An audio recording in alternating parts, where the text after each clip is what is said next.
Penguin was certainly one of the most hotly anticipated series of this year, but also one that a lot of people were really skeptical of. The Batman was a great success, however it seems like people were a lot more divided on that movie than I initially realised, and for those who weren't too keen on that film, the prospect of returning to that world without Batman around was one that didn't seem too exciting. Even for people who really did like the Batman, there was still some apprehension. Did we really need a show about the Penguin? Was this truly something that people would actually enjoy, or was this just a cash grab to squeeze a bit more dough out of the Batman IP? Honestly, with all the mediocre Disney Plus shows that have been coming out over the years, and with Star Wars consistently announcing and then cancelling projects, I'm not surprised that there was a little trepidation around this series and doubts over whether there was actually any worth to its existence. Personally, I'm a big fan of the Batman, and so I was naturally excited to sit down and watch this series each week. In my opinion, the Penguin is better than the Batman. This is just a genuinely great show, revealing sides of Gotham that the movie could only really tease. Gotham looked like a hellhole in the movie, but here we're truly seeing the underbelly, and I'm very happy to say that Gotham has never looked worse. It has been a week since the events of the Batman, so Gotham is still reeling from the Riddler's attacks, and there are noticeable signs of damage and flooding everywhere. There are upturned cars in the streets of the worst neighbourhoods, destroyed bridges, a demolished train still on its tracks. The production and art design for this series is incredible and more than make up for Greg Fraser not returning as cinematographer for this show. It was a great decision to switch to filming the Penguin in New York City as opposed to London, Liverpool and Glasgow as the Batman had been, because those British cities really evoke the Gothic design of Gotham, which worked wonderfully for demonstrating the upper echelons and major landmarks of Gotham, but the Penguin is all about these characters building themselves up from the gutter. So New York was a much better choice to convey that, because whilst I've never actually been to see it myself, New York is often regarded as a shithole, and so would naturally be great at showcasing the grimy, filthy, lowest parts of Gotham where the Riddler's flooding has had the greatest impact. I do apologise to any New Yorkers watching for trashing your city a little, although it does sound like trash is something that can often be found lying around the city, but if it's any consolation, I come from what is often regarded as the shithole of England, so I do understand what it's like, but that's neither here nor there. As I said, the Penguin takes place 1 week after the flooding of Gotham and the murder of Carmine Falcone, who is now played by Mark Strong in this show, since John Turturro had scheduling conflicts and couldn't make it work. Although it doesn't seem like he was too interested in making it work, due to him not being a fan of the violence directed towards women in The Penguin, even though he was totally okay with the scene in The Batman where he strangles Catwoman. But either way, Falcone is gone, meaning that there is now this power vacuum in Gotham, and someone needs to fill it. Enter Oswald Cobb, also known as the Penguin. Unlike his comic counterpart, who descends from wealth, this version of the character comes from very humble beginnings, which is likely why they changed his name to Oswald Cobb, because I couldn't think of a more elitist name than Oswald Chesterfield Cobblepot. Whilst the movie did give us a great taste of the character, it's nothing compared to this series. We learn about Oswald's very dark, very tragic backstory, and about his relationship with his mother. Oswald doesn't just care for himself, he truly loves his mother and wants to succeed for her. He wants to give her what she deserves. His rise is her rise. It's a fascinating side of the character, and one that only really comes out whenever his mother is on screen. Oftentimes, Oswald is cold and calculating, willing to do anything to get just that bit further. He's resourceful and quick-witted, able to take charge and lead others. He can get his hands dirty if that's what the situation calls for. But when he's with his mum, he becomes that little boy looking for approval. He's very vulnerable and a little scared of what his mum is going to think of him. And his desire to give her the life she wants only greatly increases once it becomes apparent that she doesn't have long left due to her suffering from Lewy body dementia, which is a horrible disease for anyone who doesn't know the specifics of that disorder. And Deirdre O'Connell was spellbinding in the role, fluctuating perfectly between a caring mother, a disappointed and ashamed parent, and a confused older woman. I also love that Oswald, though possessing a strong intellect and keen survival instincts, can still be overcome by his emotions and act impulsively, a trait which actually leads to all the trouble that the character goes through in this show, and something which results in tragedy during Oz's youth. This is a three-dimensional character we're dealing with here, and definitely one of the best translations I've seen of a comic character from page to screen. Colin Farrell's performance has certainly got people talking the most out of anything in this series. I still remember when people were shocked and flabbergasted by his casting as the Penguin, and also when people were scratching their heads at initially seeing him covered in all those prosthetics. Because why not just cast an actor that actually looks like that? Well, like a lot of seemingly strange casting decisions, it seemed like the casting director knew exactly what they were doing.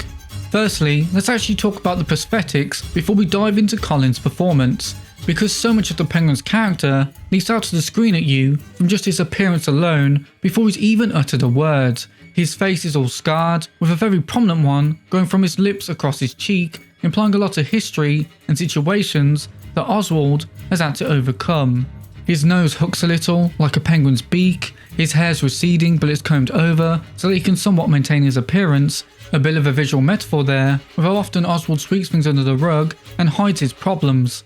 Even his eyebrows are fake to give him this angular appearance, as if he's always a little angry. Like when you draw a cartoon character and give him diagonal eyebrows so that the audience know that they're pissed off. Even the way his foot was twisted and contorted looks so realistic and genuinely does elicit some sympathy from the viewer, even though this guy is a monster. What they have accomplished with the Penguin's appearance is truly art, and Mike Marino and everyone else responsible for sculpting the Penguin's appearance should feel a lot of pride for what they've achieved with this character. However, the prosthetics could only take the Penguin so far, and Colin Farrell really was the missing piece to this puzzle. His performance is extremely memorable. Oswald looks like a penguin, he walks like a penguin, he even talks like a penguin. I'm walking here! I'm walking here! I'm walking here! Not only does the Penguin not look like Colin Farrell, but he doesn't sound like him either. Oswald has a perfect New York accent befitting the dirt and grime of his location. I just love the unintentional irony of how he refers to everything as beautiful considering where he lives, but he says that word a lot in this show.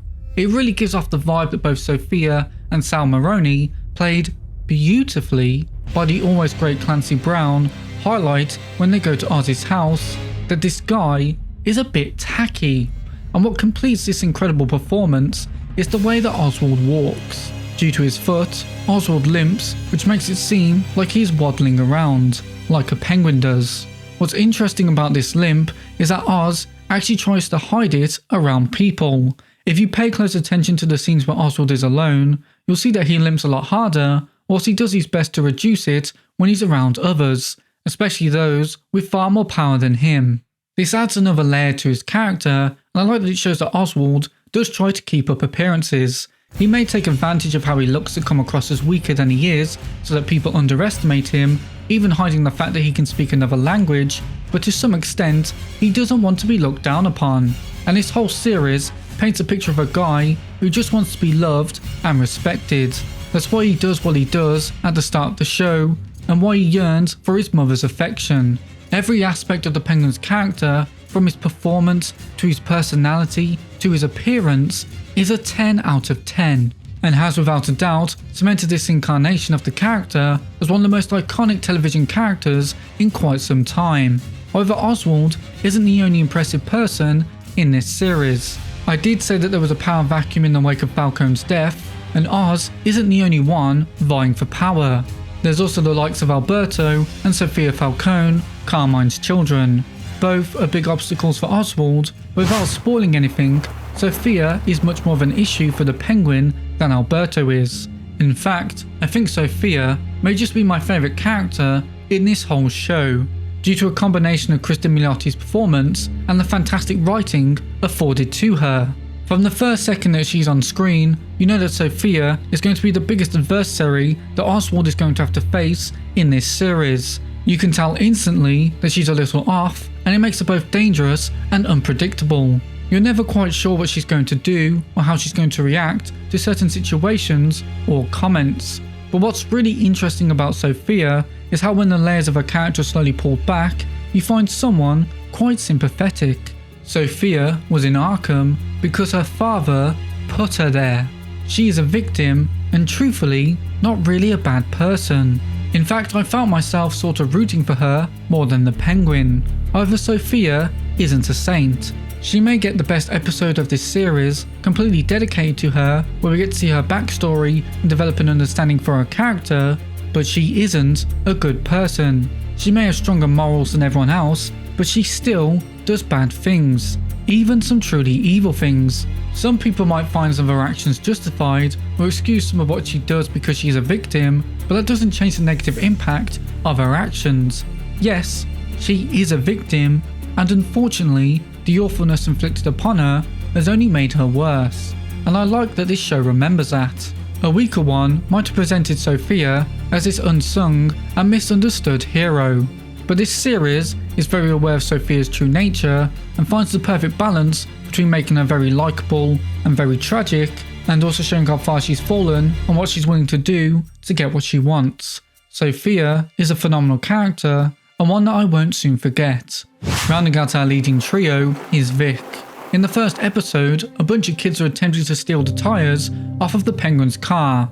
Oswald manages to grab one of them whilst the others get away, and the one that he nabs is Vic, a kid with a speech impediment. Here's another person, hard done by life, struggling on while suffering from a disability. Just like Oz. You can instantly see that Oswald is affected by this and ends up taking Vic under his wing. Essentially, the Penguin gets a Robin before Batman does. What I like about Vic is that he's an original character. This guy does not exist in the comics, and so like with Sophia, you never really know what to expect from him. At first you're like, is this kid even going to survive this season? Because Oswald only really cares for himself and his mother, but as the show progresses, Vic ends up like a younger brother to Oswald, who actually lost both of his when he was young. It reflects a lot of gang relationships where people look up to other members like father figures or elder brothers. Vic is pulled into this dark world, and it's Oz who's reeling him in. Part of you feels a weird sense of pride as he grows more confident and commits more heinous acts, and another part of you wishes he had just left with his girlfriend and avoided this life altogether. He's another great character, and Renzi Feliz portrayed him brilliantly, especially as he is a lot older than Vic and also lacks a speech impediment. Before I wrap up, I want to quickly shout out Lauren LaFranc. She was the showrunner for this show, and you could not have picked a better person to lead this series. If you haven't watched any of the behind the scenes videos for the Penguin, then I highly recommend that you do, because she speaks in all of them, and it's so obvious that she has such a great understanding of all the characters. Not only did she want to bring something new to the table, but she also clearly has a lot of respect for the source material, which leads to the Penguin feeling both faithful and transformative. I love this show so much, and I cannot wait to see what else this universe has in store for us.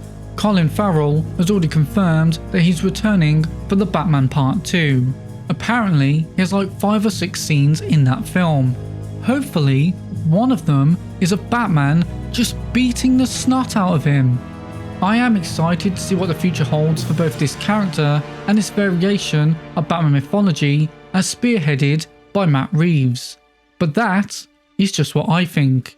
What about you? What do you think about the Penguin? Did you like it? Did you like the Batman? Because that movie is not as universally adored as I had assumed.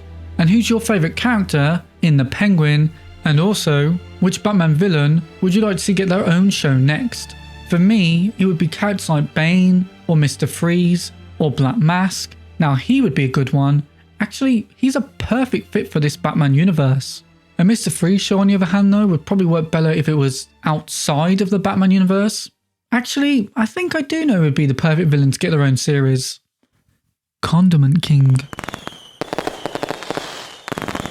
We all in agreement? It sounds obvious now that I say it, doesn't it? But if you can think of anyone better than Condiment King, which I doubt, then do let me know in the comments below, along with all the answers to those other questions.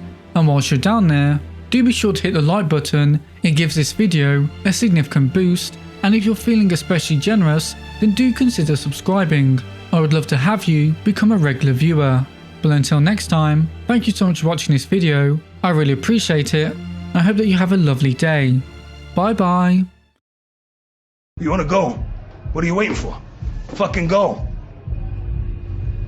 You could have left whenever you wanted. But you chose to stay.